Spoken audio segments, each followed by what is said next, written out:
It's like watching Caitlin Clark last night. I said maybe she's going to average 20 and 10. That would be a great season for her. Well, she had 30 last night. They lost again.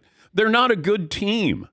And she's averaging 16 and 7, and we're going, okay, all right. And I liken her to, and here's the comparison that will be out of left field, but follow me on this. Barry Sanders' final year at Oklahoma State, 1988, 11 games. He rushed for 2,600 yards, and he had 37 rushing touchdowns. So that was 1 year. Barry Sanders gets drafted, Detroit Lions, next season.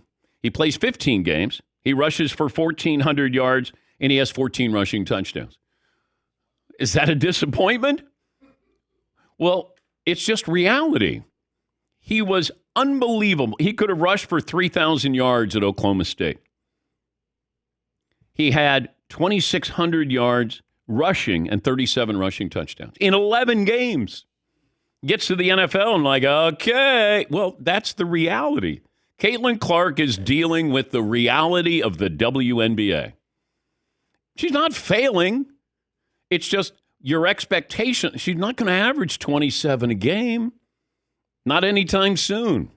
And when Diana Taurasi warned everybody, and everybody's like, hey, hater. No. Diana Taurasi was giving you the truth. It is tough. Yeah, remember how great Reggie Bush was at USC? And we're like, golly, we've never seen anybody like get to the NFL. And we're like, all right, he's okay. That's what being a professional does. They get paid. They're not going to class. They don't have a side job. Their job is to be great at what they do. And that could be guarding you, scoring on you, being physical. They're professional. Barry Sanders wasn't a letdown his first year. And watching Caitlin Clark last night, while she put up 30, she's got to learn how to play a professional game now. Because in college, you get away with a lot of things. But she's learning, and if you watch when she started to where she is now, she's got to learn to move without the ball a whole lot better. She's got to understand that first piece of contact that she gets. Try to avoid that if you can. But if you get it, then try to utilize that contact. But she can still shoot. She can still pass. A lot of turnovers. But, you know, they're all learning here. I mean, what was Troy Aikman his rookie year? What was Peyton Manning? What was John Elway? Some of the greatest. You fail, and then you learn. The great ones learn. They pick up something. They add something. They add something again the next year.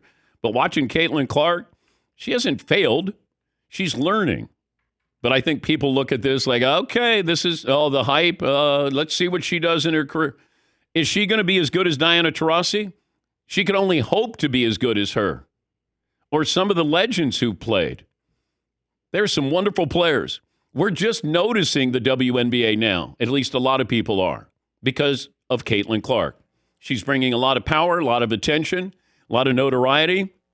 And when you watch, you realize there are some really good, talented players. Yes, Marv. Yeah, and I think Diana Taurasi was speaking from experience. Like, she was Caitlin Clark, not at that level, but she was the best player in college basketball, and she was the number one pick in the WNBA draft. She knows what Caitlin Clark was about to go through, and so she's telling her, hey, the stuff I could do at UConn, I cannot do that at this level right away. And people, this guy, said it was hate. People don't like the truth. She wasn't being unfair.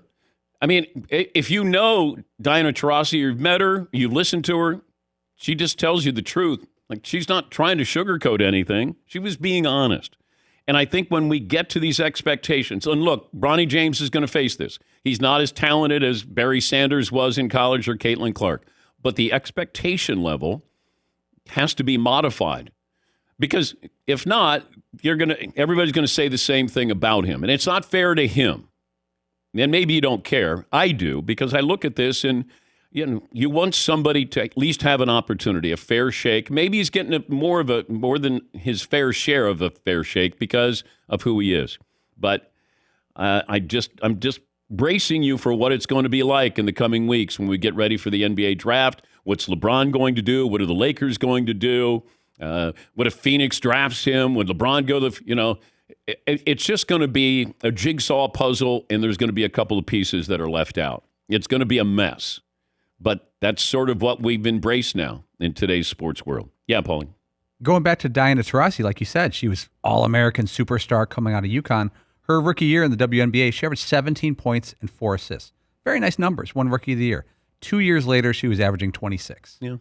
Drastic improvement. Yeah.